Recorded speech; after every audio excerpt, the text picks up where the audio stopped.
Hi there. How are you? This video's topic is driving. Driving and driver's licenses. Don't forget to turn on the CC button so you can see the English subtitles. When did you get a driver's license? Do you have a driver's license? I'm remembering when I first started driving, I lived in the countryside when I was in junior high school.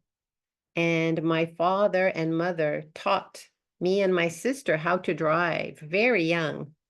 Uh, probably, I was probably about 14 years old. So my sister was probably about 11 years old.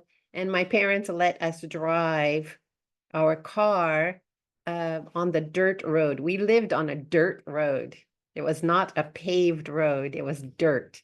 And there was very, very little traffic. There were almost no cars, so it wasn't too dangerous. And I learned how to drive a manual, a stick shift with the clutch. I could use the clutch and the stick shift. And my parents taught me that. And then I got my driver's license when I was 15, which is pretty normal in Texas.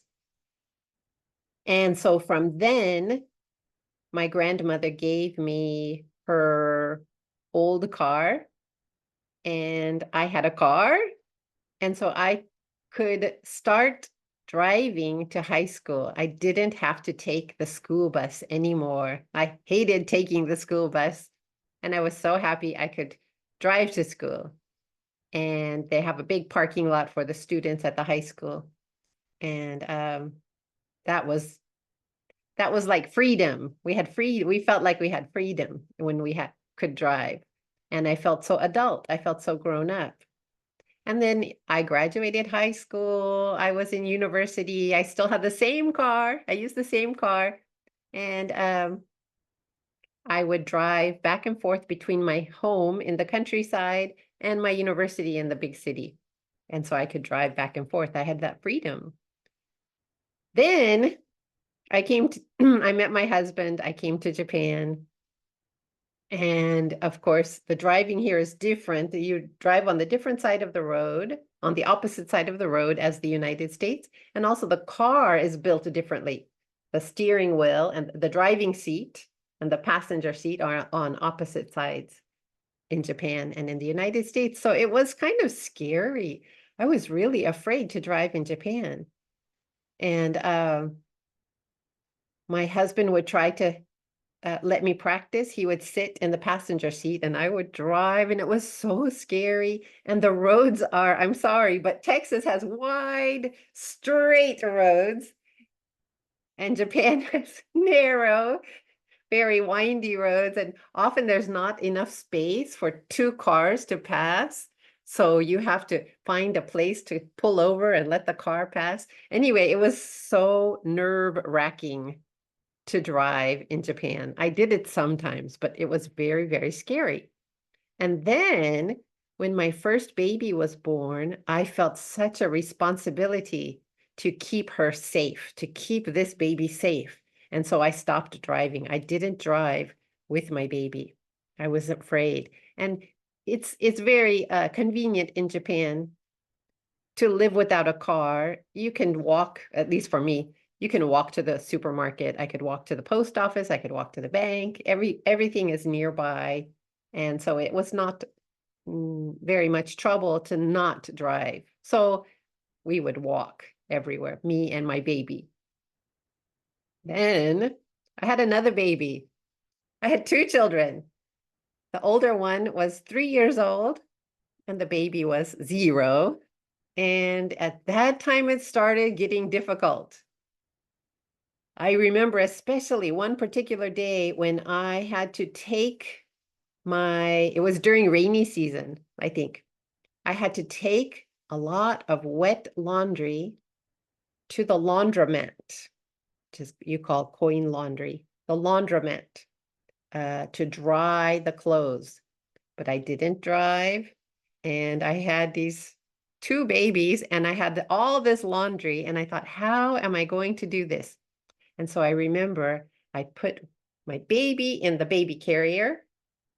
I held my 3-year-old's hand, and in the stroller, which you call baby car, we say stroller, I put the bag of wet laundry in the stroller. So I pushed that with one hand. I held my 3-year-old's hand. I had the baby here.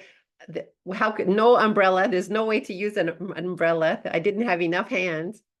And it was such a stressful day, and I was so tired, and it was so much trouble. And I decided, okay, I have to learn how to drive in Japan. This is ridiculous. I can't live like this. And so from then, I practiced. My husband would help me, and he would sit in the passenger seat, and we would drive and drive and drive, and I would practice. And I finally became confident enough to drive with my children in the car. And from then, I drove everywhere in Japan. From then, I had so much fun, and it felt the same as when I got my first car in high school. I had freedom. I could go anywhere. I could take my children when they were a little older. I could take them to Marine Palace. I could take them to a big park in Shonai. And I was free. I wasn't limited to my little neighborhood where I could only walk. So from then, yeah, I've always driven. I've always driven. And now I feel pretty comfortable driving in Japan. Now I think I would be afraid to drive in the United States if I went back and tried to drive on the opposite side, I think, and so fast. I think I would be afraid. So, do you have a driving story? Do you have a driver's license story? So many people have issues with their driver's licenses, especially as we get older and they have the special tests for the people who are older who are renewing their driver's license. I've heard from some students. So, and when did you get your driver's license? When did you start driving? I would love to hear your stories about driving. Okay, that's all for today. I probably talked for a long time. Have a good day. God bless you. Bye-bye.